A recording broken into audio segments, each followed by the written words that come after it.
There is a fallen tree at the edge of the trail where I sometimes sit. The bark has loosened in long strips, and the wood beneath has begun to soften. If you press your thumb against it, the surface gives slightly, like bread left too long on the counter. Moss has claimed the northern side, a slow green tide moving across what was once smooth and solid. This tree did not fall in a storm. There was no dramatic crack, no sudden violence. It simply leaned one season and then another until the angle became too much and it settled to the ground. Now it rests there, neither alive in the way we usually mean it, nor entirely gone. When we enter a forest, we often look up. We notice the canopy, the light filtering through leaves, the height of the trunks reaching towards sky. But the forest teaches most clearly at ground level, where things are coming apart. The word decay carries a heaviness in our language. We use it to describe failure, neglect, the end of something we valued. But in the forest, decay is simply transformation moving at a pace we can almost watch. That fallen tree is being slowly taken apart by beetles and fungi, by moisture and time, and returned to the soil that once fed it. Nothing is being lost. Everything is being redistributed. Patience, in this context, is not the grinding endurance we sometimes imagine. It is not gritting your teeth through difficulty or waiting for a reward that might never come. The forest's patience is something else entirely. It is the unhurried certainty that process will complete itself, that what needs to happen will happen, and that force cannot improve the outcome. You can sit beside that fallen tree and notice your own impatience rising. Perhaps you came to the forest to feel peaceful, and instead you feel restless. Perhaps you wanted insight, and instead you are thinking about what you will eat later, or a conversation from yesterday that will not quite settle. The mind does this.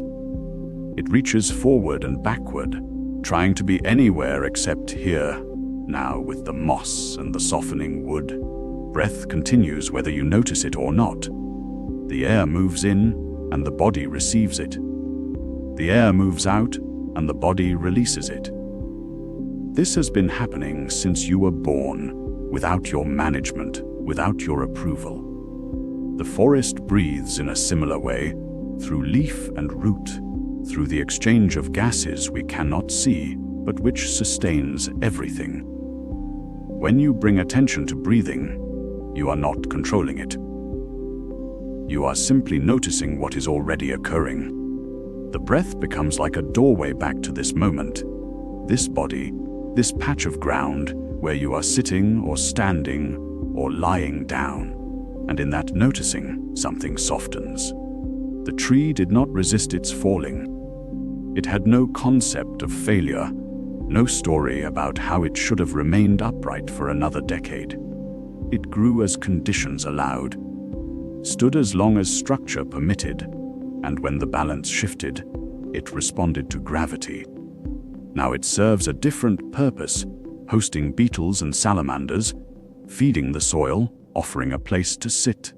We carry so many ideas about how things should be. The body should not age this way. The mind should be calmer by now. Relationships should feel easier. Work should mean more. And beneath all these thoughts is a single assumption, that what is happening should not be happening, that reality has somehow made an error. The forest suggests otherwise. Not through argument or philosophy, but through simple demonstration. Everything that arises will change. Everything that comes together will eventually come apart. This is not punishment. This is not even impersonal, though it is not personal either. It is simply the nature of conditioned things. You can feel this in your own body if you sit still long enough. Sensations arise in the left knee, then fade. Tension gathers in the shoulders, then releases. An itch appears on your cheek, urgent and demanding, and then dissolves before you even move to scratch it. Nothing stays. Nothing was ever going to stay. And yet here you are, breathing aware, capable of noticing the moss on the fallen tree, the coolness of the air, the sound of your own thoughts moving through like wind through branches. This capacity to notice, this awareness itself, is also changing moment by moment, but it is here now, available, asking nothing from you except that you meet it as it is. So we begin here, with the forest as it presents itself, with decay that is also nourishment, with patience that requires no effort, with the breath that has been with you all along.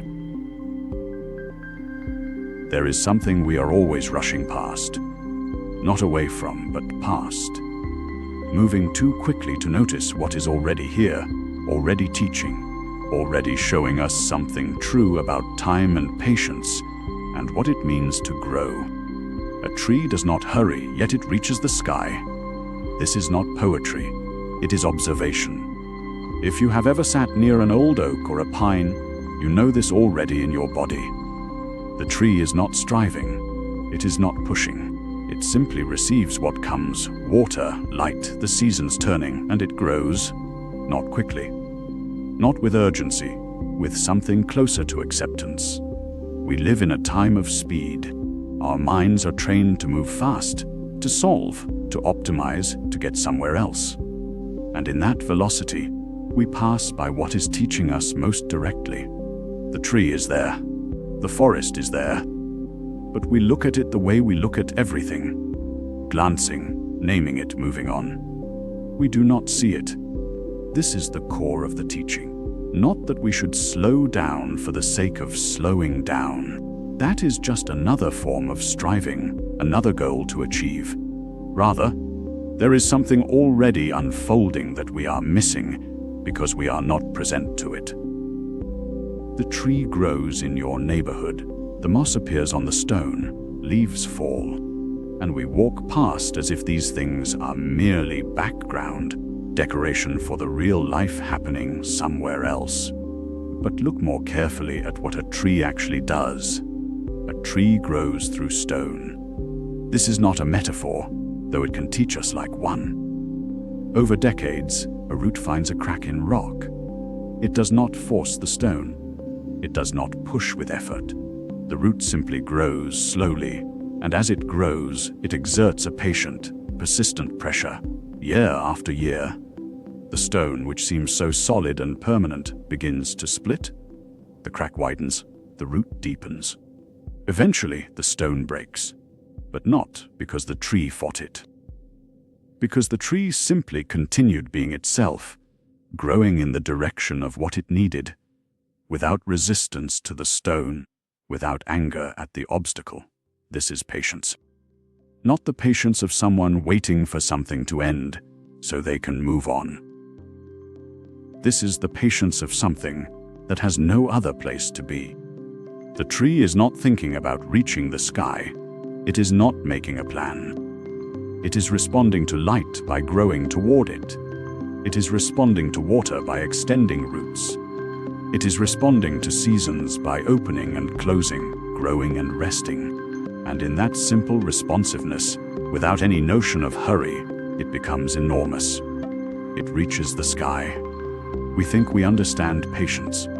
We think it means gritting our teeth and enduring something unpleasant until it passes. But the tree teaches something different. The tree teaches that patience is what happens when you stop trying to be somewhere else, when you are fully here, fully present to what is actually happening. Time changes. Not because time slows down, because you are no longer fighting it. There is also something the tree teaches us about decay. In a forest, decay is not the opposite of growth. It is part of the same process. A fallen log becomes soil. The soil feeds new trees. Mushrooms appear on the decaying wood. Insects tunnel through it. Life emerges from what is breaking down. Nothing is wasted. Nothing is separate from the next thing. When we rush past the forest, we miss this. We see only the tall trees, the beautiful ones. We do not notice the fallen log becoming the earth. We do not sit with the reality that the tree we admire will someday fall, that its wood will soften and return, that this is not a tragedy. This is how things work. This is what patience looks like when you extend it across decades, across the life of a tree, across the turning of seasons. And because we rush past, we do not let this teaching touch us. We do not let ourselves feel what it means to be part of this process, to be like the tree, both growing and decaying at the same time. To be patient not because we are waiting for something to end, but because we are here, now, part of something much larger than our own urgency. The practice is simple. It is not a technique. It is an invitation to stop rushing past. Find a tree, any tree, one you pass regularly or one you choose to visit. Stand near it. You might place your hand on the bark. You might sit at its base and simply be there for 5 minutes, not thinking about the tree, not trying to learn from it, just present, looking at the bark, the way light falls through the leaves, the sound of wind moving through branches, the smell of soil and growing things, not checking the time, not planning what comes next, just here. What happens in those 5 minutes is not dramatic. You will not have a revelation, but something shifts. The difference between looking and seeing becomes apparent. When you are not rushing, when you are not trying to extract something from the moment, the tree becomes actual, not a symbol, not a lesson you are supposed to learn, just a living thing, growing, patient, here with you. And in that presence, without any effort on your part, you begin to understand patience differently. You feel it. You are in it. The urgency that was driving you begins to settle. Not because you stopped it, because you stopped running from it and turned to face what was already here. Fund the forest as teacher lessons in patience and decay. There is something in us that wants to hold on. We notice it first in small ways. A favorite shirt that has faded, a friendship that has quietly shifted, the way our own body no longer moves as it once did, and we feel a small tightness, a resistance. We do not want to acknowledge that these things are changing. We want them to stay as they were, or better yet, to stay as they are right now, frozen in this moment that feels safe or familiar or good. Walk into a forest in autumn, and you will see the teaching that every Buddhist tradition has pointed toward. Though the forest does not preach, it simply shows. The leaves are turning. Some have already fallen. If you watch closely, you might see one release from its branch right in front of you. A small spiral downward, no struggle, no hesitation. The leaf does not grip the branch and say, "I am not ready." It does not bargain or resist. It lets go. We resist the natural ending of things. This is not a flaw in us. It is a very human movement, born from a deep wish to preserve what feels good and to avoid what feels painful. But this resistance itself becomes a kind of suffering. We suffer not only from the change itself, but from our refusal to see it clearly, to accept it, to let it be what it already is. The early teachings are very direct about this. All conditioned things are impermanent, not some things. All of them. Your body, your thoughts, your relationships, your home, the life you have built, the person you believe yourself to be. Everything that arises will pass away. And when you see this with clarity, not as an idea, but as something you have actually witnessed in your own experience, something shifts. You begin to turn away from the suffering that comes from clinging. This is not pessimism. It is not a reason to be sad or to give up. It is the opposite. When you stop fighting against the nature of things, when you stop demanding that reality be different from what it is, a strange kind of peace becomes possible. Think of the forest floor. It is covered with the remains of previous seasons. Leaves that have fallen, branches that have broken, trees that have died and are slowly returning to soil. And yet from this decay, new life grows. The mushrooms feed on the fallen wood. The soil becomes rich. The seedlings push through. Nothing is wasted. Nothing is lost in any ultimate sense. It simply changes form. We have a word for the things that arise and pass away. Conditioned. This means they depend on causes and conditions. They are not solid. They are not independent. They are part of a vast web of change that has no beginning and no end, only endless transformation. When you begin to see this, really see it, not just understand it as a concept, the quality of your resistance begins to soften. There is a particular kind of patience that comes from accepting impermanence rather than fighting it. It is not the patience of gritting your teeth and waiting for something to end so you can get what you want. It is the patience of a person who has stopped demanding that things be different from what they are. This patience is actually a form of freedom. Notice how the forest does not hurry its decay. The tree does not rush to fall. The leaf does not race to the ground. There is a natural timing to everything. The seasons turn. The rain comes. The sun warms. The cold arrives. Each thing unfolds at its own pace, according to conditions that are far larger than any individual leaf or tree. And in this unhurried unfolding, there is a kind of grace. When you can sit with this understanding, something becomes clearer. The things you are holding onto most tightly, the ones that cause you the most suffering when they change, are precisely the ones you are most afraid to lose. The person you love, your health, your youth, your sense of who you are. These are the places where your resistance is strongest, and it is in these places that you suffer most. But what if you could hold these things differently? Not with a tight grip, but with an open hand. Not with the demand that they stay the same, but with a willingness to be present to them exactly as they are, knowing that they are already changing, already moving toward their own ending. This is not cruelty. It is actually the deepest form of love, to see something clearly, to accept it fully, and to let it be what it is. There is a practice that can help you feel this more directly. Today, notice one thing that has changed since yesterday. It might be small. The way the light falls in your room, the feeling in your body, the thoughts that are present, a relationship, the state of something you have been watching. Do not look for something dramatic. The point is not to prove that everything is impermanent. You already know this. The point is to actually see it happening, to witness change in real time without the filter of your resistance.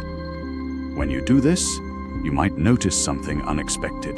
The seeing itself, the simple act of observing that something has changed, can feel almost tender, not sad, not frightening, just true, just what is.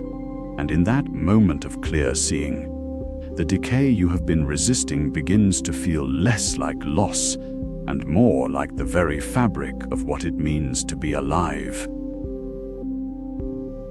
There is something we do not see because it does not announce itself. We walk past it. We live beside it. We forget it is there at all. In a forest, there is a path that was once clear. Someone made it. Perhaps many someones, their feet pressing the earth into a shape that meant something a way through. The path held intention, it held use, and then slowly, without any sound, without any moment you could point to and say this is when it changed, the path began to disappear. Moss came first, not all at once. A single thread of green appeared on the stone edge where moisture collected. Then another thread, and another.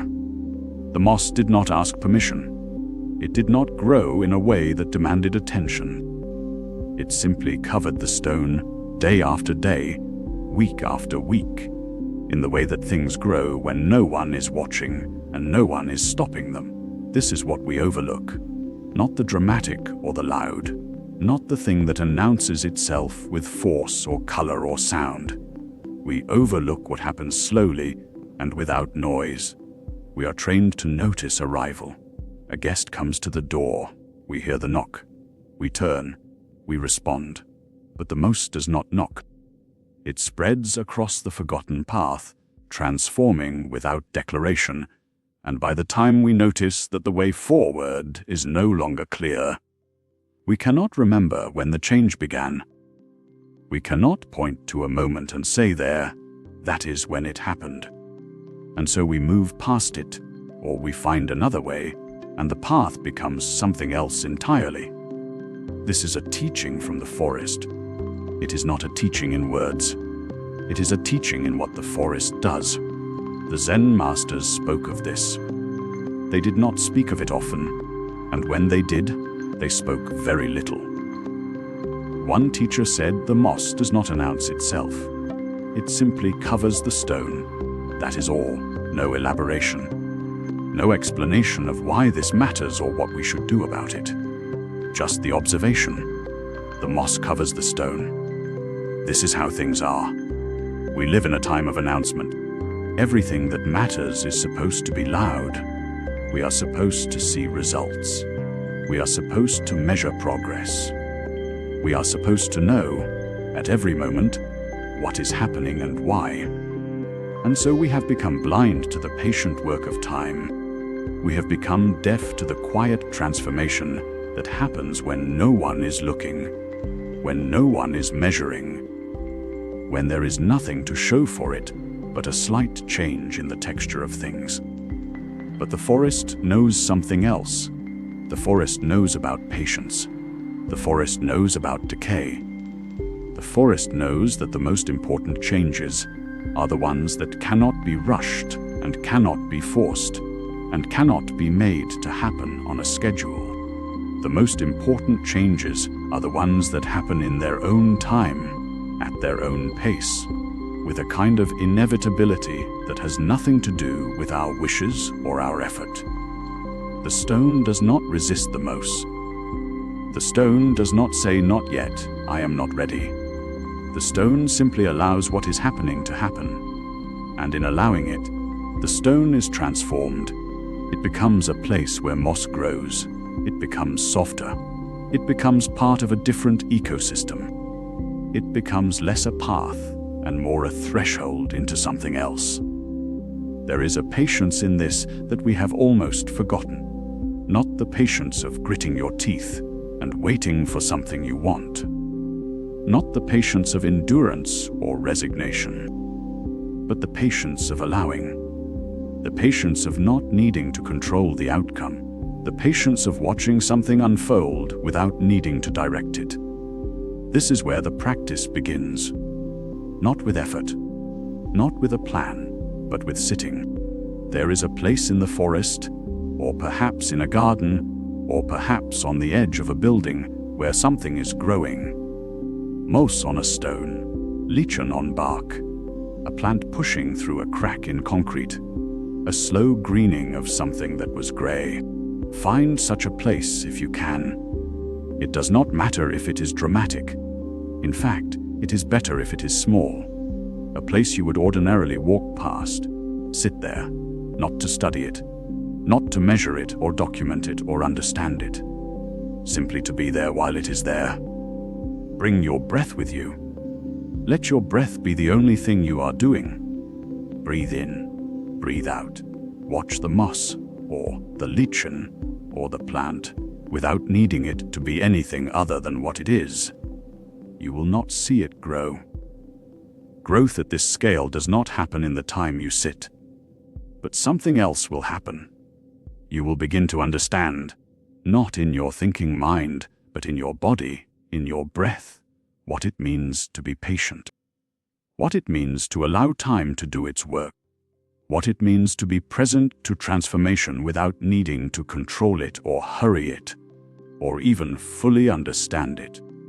The moss does not know it is teaching. It simply covers the stone. And when you sit with it, when you breathe beside it, when you let yourself be as still as the stone, you begin to understand something that cannot be said. You begin to feel what patience actually is. Not a virtue, not something you achieve, but a way of being, a way of letting things happen. This is the teaching of the forest. It comes without words. It comes in silence, and it asks nothing of you but your presence. There is a quiet way of seeing that most of us have forgotten. We walk through a forest, or even past a single tree on a city street, and we notice the trunk, the branches, the leaves catching light. What we see feels complete. A tree is a tree. It stands there.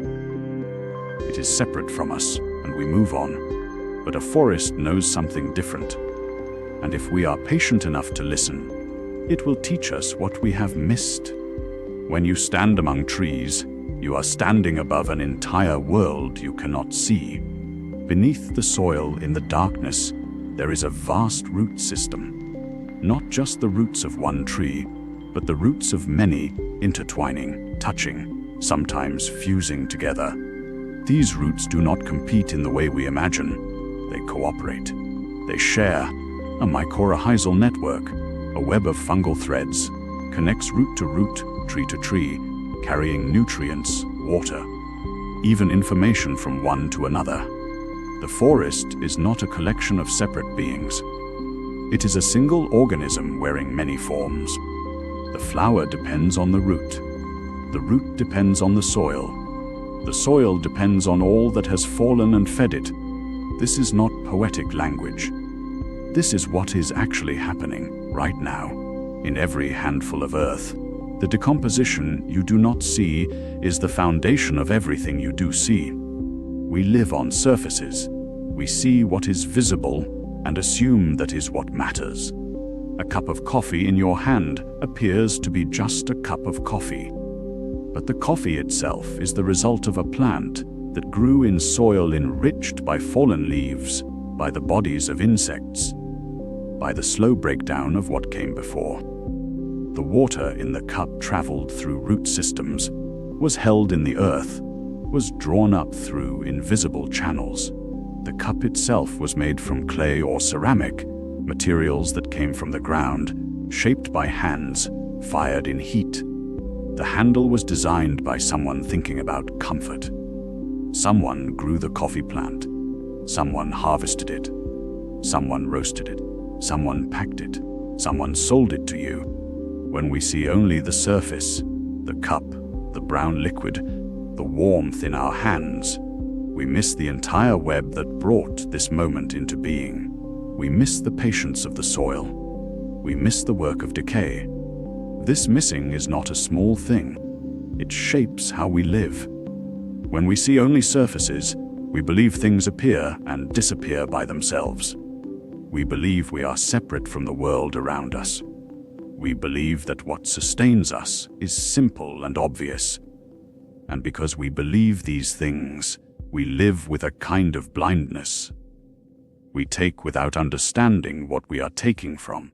We consume without gratitude.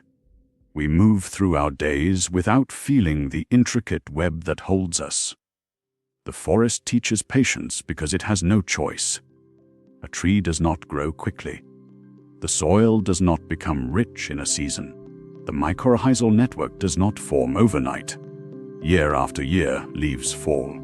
Year after year, they break down. Insects live and die. Fungi spread their threads through the darkness.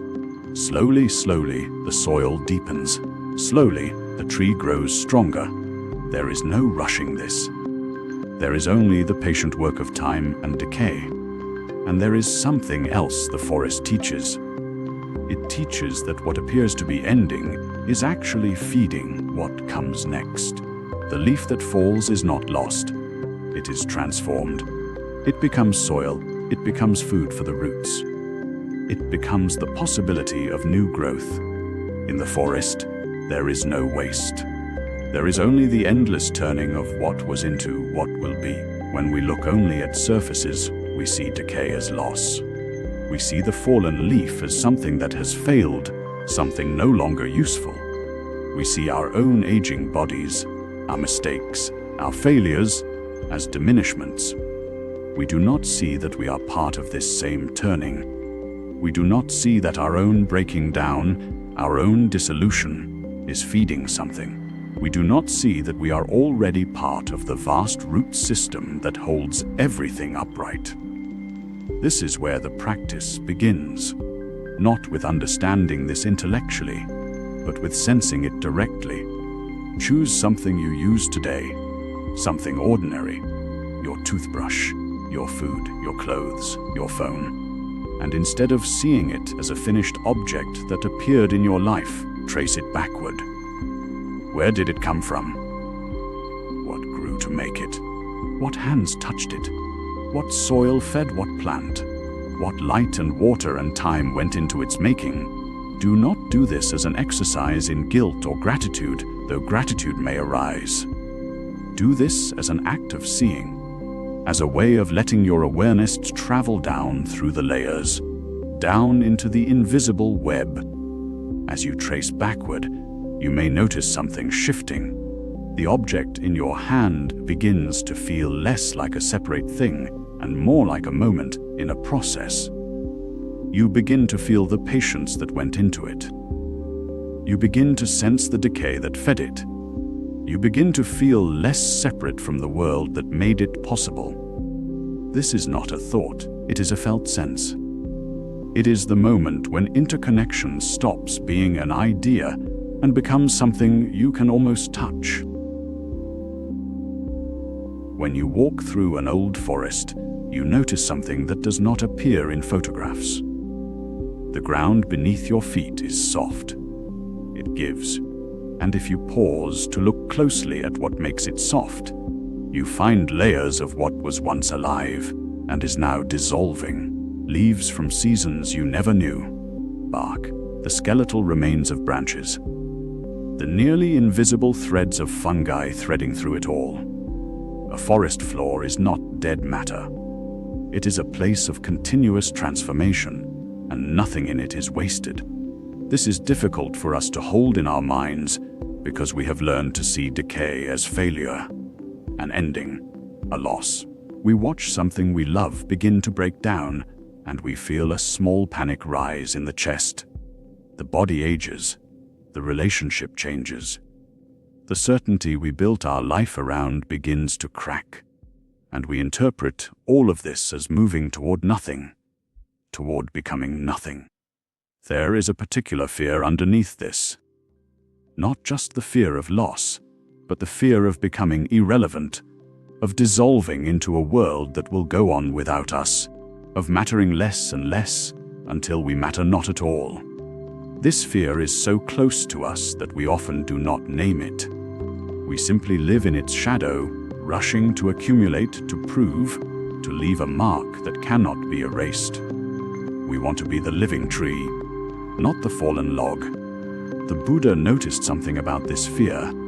He saw that it rests on a misunderstanding about what we are. We believe we are solid, separate, continuous things that can be destroyed. We believe there is a self that can become nothing. But when you look carefully at your own experience, not as an idea, but as a direct observation, you begin to see that you are already a process, already a flowing, already changing so completely from moment to moment that the person you were this morning is not quite the person you are now. The cells of your body are not the same cells. Your thoughts have shifted. Your understanding has moved. You are not a thing that might someday dissolve. You are already dissolution, already transformation, already part of a much larger continuity. In the forest, this is visible everywhere you turn. A fallen log does not disappear. It becomes something else. It becomes the soft ground.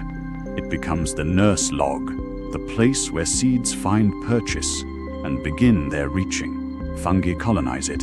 Insects make it their home. The wood breaks down into soil, and that soil feeds the seedling that will one day become a tree. Nothing is wasted. Nothing becomes nothing. It only becomes different. It only continues in forms we might not recognize at first, forms that are not separate from the living forest, but essential to it. When you hold a piece of dead wood from the forest, a branch, a piece of bark, something that has already begun its return, you can feel this with your hands. The weight of it is real. It is not ghostly or abstract, but it is also already becoming. If you hold it long enough, you notice the softness where decay has begun. You may see the small tunnels where insects have passed through. You may find the dampness where moisture has settled and begun the work of breaking the wood apart. There is no judgment in this. The wood is not failing at being wood. It is succeeding at being part of a larger transformation. It is feeding, it is becoming. This is not a comforting thought if you are clinging to the idea that you need to remain as you are. But it becomes something else when you let go of that clinging. When you recognize that you are not meant to be a monument, you are meant to be a process. You are meant to change, to break down, to become part of what comes next. The fear of becoming nothing dissolves when you understand that there is no nothing. There is only transformation, only continuation in different forms. The practice of this is simple, though it asks something of you. Find something in nature that is in the process of decay. It might be a fallen branch, a leaf that has begun to break apart, a piece of bark peeling from a tree. Hold it, feel its weight, notice the texture of it. If you can, observe what is living in it, what is feeding on it, what is already making use of what it is becoming. Do not rush this. Do not try to feel anything in particular. Simply notice what arises as you hold something dead and allow it to be exactly as it is. You may notice resistance, a slight aversion, a quiet discomfort. This is natural. We have been taught to look away from decay. But as you stay present with the dead wood in your hands, something shifts. You begin to see it not as an ending, but as a continuation. The wood is not less alive than it was when it stood as a tree. It is alive in a different way. It is feeding. It is becoming. And in that recognition, something in you relaxes. The fear of becoming nothing begins to ease because you see that there is no nothing. Only transformation. Only the endless feeding of one form into the next. There is a particular kind of tiredness that comes not from too much work, but from too much filling. The mind becomes like a room where every surface holds something, where the air itself feels crowded. We move through our days arranging, planning, doing. Even our rest becomes a task. Even our silence becomes something we try to accomplish. The forest teaches differently. Not the whole forest. The forest is dense and purposeful, each tree reaching upward, each plant competing for light and space. But within that forest, sometimes there is a clearing, an open place where the canopy has opened, perhaps from a fallen tree or a natural break in the growth. In that clearing, something shifts. Light reaches the ground directly. The soil receives the full weight of sun. And yet, paradoxically, nothing grows tall there. The light is too open, too exposed. There is no shelter. What grows there grows low and simple. Moss, small plants, things that do not need to struggle upward. This clearing is not a failure of the forest. It is a place of rest within the forest's constant effort. And it is where new things begin. We have filled every clearing in our lives. We fill the space between tasks with checking, with planning the next thing, with small entertainments that keep the mind occupied. We fill the silence with music or voices. We fill the empty hour with productivity. We fill the gap between waking and sleeping with screens. The clearing, the open space where nothing is being done, has become almost impossible to find. And we have come to believe that this is necessary, that to stop filling is to fall behind, to waste time, to become irrelevant. But notice what happens in your body when you are always filling. There is a kind of tension that becomes so familiar you forget it is there. The shoulders held slightly high, the breath a little shallow, the mind moving even when you are sitting still. This is not rest.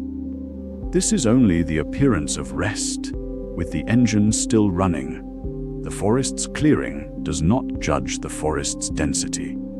The trees do not feel guilty for reaching upward. But the clearing exists, and in existing, it serves a purpose that the dense forest cannot. It lets the light through. It lets the soil receive directly. It stops the competition for a moment. When you create an empty space in your day, not empty of rest, but empty of purpose, something begins to shift, not immediately. At first, the emptiness feels like an error. The mind will offer you 100 small tasks. It will whisper that you should be doing something. You might feel restless, or guilty, or like you are wasting time. This is the discomfort of a mind that has forgotten how to be without doing. But if you sit with this for a while, truly sit with it, without filling it, without trying to make it productive, something becomes visible. You begin to notice the texture of simply being, the quality of light in the room, the actual sensation of breathing, not the idea of breathing, but the real movement of air, the small sounds that are always there, but usually covered by the sound of doing. Your own thoughts, not as problems to solve, but as weather moving through the sky. This is not meditation in the formal sense, though it resembles it. It is simply what happens when you stop filling. The mind, left without a task, begins to settle. Not because you are forcing it to settle, but because settling is what minds do when they are not being driven. The clearing teaches patience not through instruction, but through its own nature. Nothing happens quickly in the clearing. The light does not rush. The plants grow at their own pace. The seasons turn. You cannot hurry a clearing. You cannot optimize it. You can only be in it and let it be what it is. And decay, the forest's other great teacher, is visible in the clearing too. The fallen tree that created the space is returning to soil. The branches that have fallen are breaking down. Nothing in the forest stays as it was. Everything moves toward its dissolution. But this dissolution is not loss. It is transformation. The fallen tree becomes the ground where new growth begins. The decay is the clearing's gift. When you sit in your own clearing, your empty hour with no plan to fill it, you begin to sense this too. The thoughts and feelings that arise are not permanent. The restlessness passes. The discomfort softens. What seemed solid reveals itself as always in motion. This is not depressing. It is actually a relief. If nothing stays the same, then the heaviness you carry does not have to stay either. The practice is simple. Choose 1 hour. It can be early morning before the day begins, or evening after the day has ended. It can be a single hour, or it can be broken into smaller pieces if that is what your life allows. But during this time, do not fill the space. Do not plan to fill it. Do not use it to rest so that you can work better later. Just let it be empty. At first, this will be uncomfortable. Your mind will offer resistance. This is normal. You are asking it to stop doing something it has been doing constantly. But stay with it. Return to the simple facts. You are here. The light is here. Your breath is here. There is nothing that needs to be accomplished in this moment. As you sit with this emptiness, day after day, something settles. The discomfort with spaciousness begins to ease. The clearing becomes less foreign. you begin to understand, not as an idea but as a felt sense, what the forest has always known: that the open space is not a failure. It is where everything begins. There is a path through the woods near where some of us walk. It is not a famous path. It does not appear on maps. But if you have ever walked the same road twice, you know this path. You know the feeling of stepping onto what seemed familiar and finding it utterly changed. The first time you walk it, you notice certain things. A fallen log across the trail. The way light breaks through the canopy at a particular bend. A cluster of mushrooms at the base of an old oak. Your mind takes a photograph. You think, I will remember this.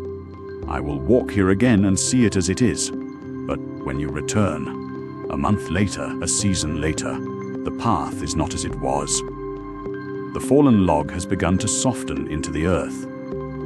The mushrooms are gone. New saplings have grown where there was open space. The light falls differently because the trees have changed their shape. Even the mud or dust beneath your feet feels different, holds your footstep differently. This is not a problem with your memory. Your memory is fine. The path has genuinely changed, and so have you. Your body is not the same body that walked here before. Your cells have shifted. Your understanding has shifted. The person who walked this trail last time is not entirely the person walking it now. We live as though we are observers standing outside of what changes. We watch the forest age and decay. We see the seasons turn. We notice how other people grow older, how their faces change, how they become different versions of themselves. And we do this watching from a place we imagine is stable. We imagine ourselves as the one who sees, while everything else is the thing being seen. But the forest teaches something quieter. If we are willing to listen, it teaches that there is no observer separate from what is observed. You are not standing outside the forest watching it change. You are part of what is changing. Your body is made of the same elements that make up the soil and the fallen wood and the mushrooms. The same processes of growth and decay that move through the trees are moving through you. Right now, in this moment. This is not a metaphor for something else. This is what is actually happening. When you walk the same path twice and find it transformed, something in you may tighten. There can be a small grief in this, or a small confusion. You wanted the path to be as it was. You wanted to step onto familiar ground and have it feel the way it felt before. But the path cannot do this. The path does not have the power to stay still, and neither do you. The early teachings speak of this directly. They say that all things that arise will pass away. Not eventually, not in some distant future. Now, in each moment, things are already dissolving back into the conditions that made them. Your breath enters and leaves. Your heartbeat rises and falls. The cells in your body are constantly being replaced. The thoughts and feelings that seem so solid are already fading even as you notice them. And here is the part that changes everything. Once you truly see that you too are part of this constant rising and falling, something shifts, not in a dramatic way, not in a way that requires effort or belief, but something settles. Because you stop fighting against what is already true. You stop trying to hold on to a version of yourself or a version of the world that cannot be held. This settling is what the teachings call equanimity. It is not the same as not caring. It is not coldness or distance. It is clarity mixed with acceptance. It is the ability to see change clearly and not push against it, to see decay and loss and transformation and meet it with a steady heart. The path through the woods teaches this every time you walk it. But you have to actually walk it. You have to return to the same route and let yourself notice what has shifted. not in a way that is forced or analytical. Simply walk and see what your senses tell you. Notice what tree has fallen since last time. Notice which plants are new. Notice how your own body feels different in this familiar place. Notice the small shock of recognition that nothing is quite as it was. As you do this, something becomes clear without needing to be explained. The forest is not separate from you. The decay you see is not happening to something else. The changes in the path are not happening to an external thing while you remain unchanged. You are both the walker and the walked upon. You are both the observer and the observed. The same impermanence that moves through the forest moves through you. And in seeing this clearly, without turning away, a kind of peace becomes possible. Not because anything has been fixed or made permanent, but because you have stopped asking for permanence. You have stopped standing apart. You have recognized yourself as part of the forest, rising and falling with it, changing with each season, with each breath, with each moment.